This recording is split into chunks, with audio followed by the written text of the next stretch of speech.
nani mono wa pasero ya vaseline on komune nani komune nani vaseline mama lidi de mi vaseline komune nani nani Mike soki nani oyo komune nani Kalambai mais yo kokani na passer l'ifoko diciel te yo penda passer ya okomika lobi passer et kobo un impoli tout fait Kalambai yo moni l'ifoko diciel aza ukayo l'ifoko diciel abotina mwasine baze sikamoko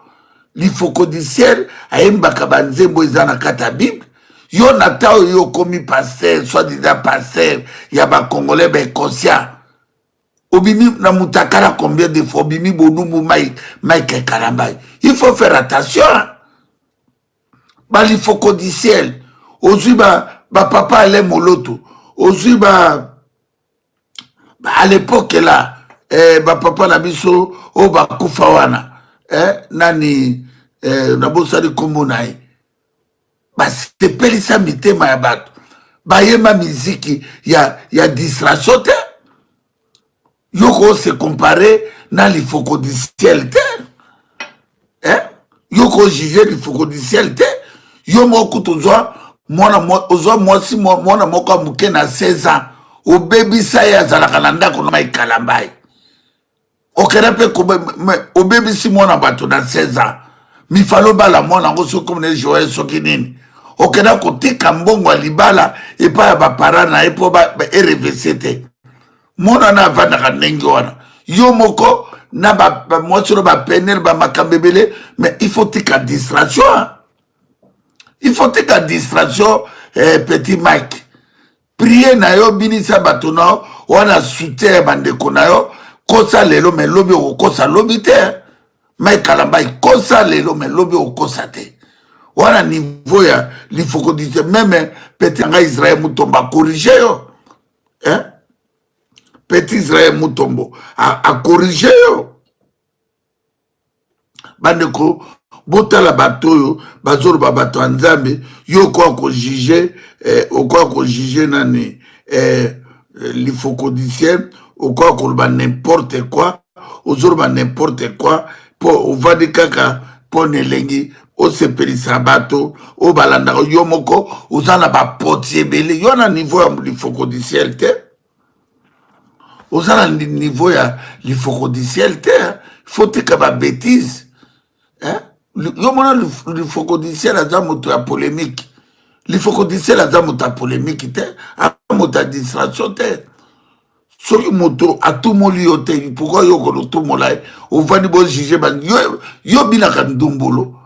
yo moni l'ifoko diciel banzembo na yembaka ya bandombolo peuple momba akomisi bato bapaster peuple momba akomisi bato banzambe bato bakomi yo ozoti na mbongo mama azokende opesa paster dimi paster yango bazoyebisa biso enlèvement église ezali enlèvement église yo zozila enlèvement église Marcelo azotonga bavila Moïse Mbi toana ki jalousie te mais tozo dénoncer mais to juger bango te bato balobi na biso enlèvement ya église tozo kende na enlèvement église ezali o comprendre biso pasteur nanga lobi enlèvement ezali mais pasteur azomata baviom na première classe 5 000 €. Passer kena na ndako na ye ba piscine passer basi tu église ya Yesu basi tu akitoko za la mosi ya moto te akobima na yo akosakana na yo enlèvement église ezali oui enlèvement église ezali mais comment bino bozotonga na se ya moi tout se préparer Jésus-Christ il vient bientôt. Depuis babana mokili loko ndamba telefona bango ba passer à Congo ba na Europe ba koteli bino na Europe po ba bebisa ba projet na bino mission na bino o boyela ki na poto ba koteli bino na Europe boko voka Abraham na Isaac na Mardoché bato ba kufa na bango kala Jésus-Christ abimela ki apôtre Paul Nanzela Damas ezali Syrie capitale ya Syrie Moïse babengana ka na karata tanga bimi azaki ma komela akokutana na famille moko tatana abota ika bana ne basi Jetro. OK, Jetro azalaki syrien. Moïse amonaka moto nzambe na montagne ya Sinai eza na Syrie. So histoire na ya bisote. O ya bino vraie histoire. Po nzambe alobi na pesi nation na nation o ya bango pouvoir. Na pesi nation na bango kondima na bango, kobatela mboka na bango, mais bino ba pasteur boza mokilumba, bote ya kamakamba Congo te, bozo soutenir le mal. Bozo soutenir souffrance à peuple congolais, boyebi que bozo internet, Jésus-Christ vient bientôt, Jésus azoya, Jésus, ce qui y est zoakoya. Makuta biso quand même na mboka na biso yini. Ce qui est zoakoya. Akuta biso mboka na biso etongami. Ce qui est Zoakoya, à côté de la mission dans le Congo, toliaka 3 fois par jour. Ce qui est Jésus Zoya, à côté de Congolais, Basala Bilanga, ce qui est le Jésus et le lo, à côté de Chinois, Makas, Chinois, se développer. Arabe à Dubaï, se développer. Iran se développer.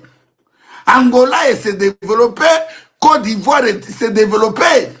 Bino bwana nzela te, bwana bavion te, bwana aéroport te, bwana masuwa te, bwana raya te, bopeshaka te, bolonaka te. Oyo peuple ya ndenge nini Petit Moïse, bokitulongo mbolo. Ah, Thierry Okito.